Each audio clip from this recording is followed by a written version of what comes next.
খাবারের শেষ পাতে একটু হলেও আমের টক বা আমের চাটনি সকলেরই চাই চাই।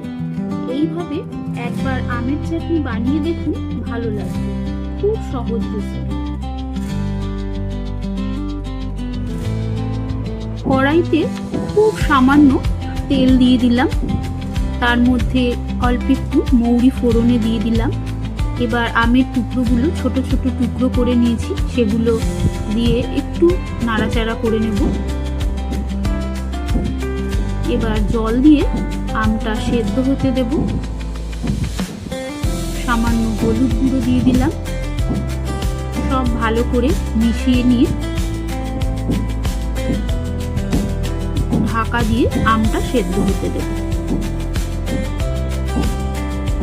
দেখুন আম সেদ্ধ হয়ে গেছে, একদম নরম হয়ে গেছে আমগুলো। এবার পরিমাণ মতো চিনি দিয়ে দিলাম।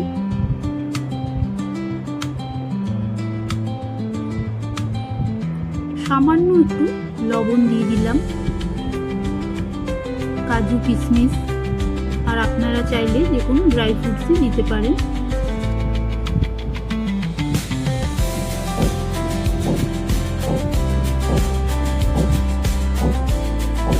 একটু ভালো করে ফুটিয়ে নেব।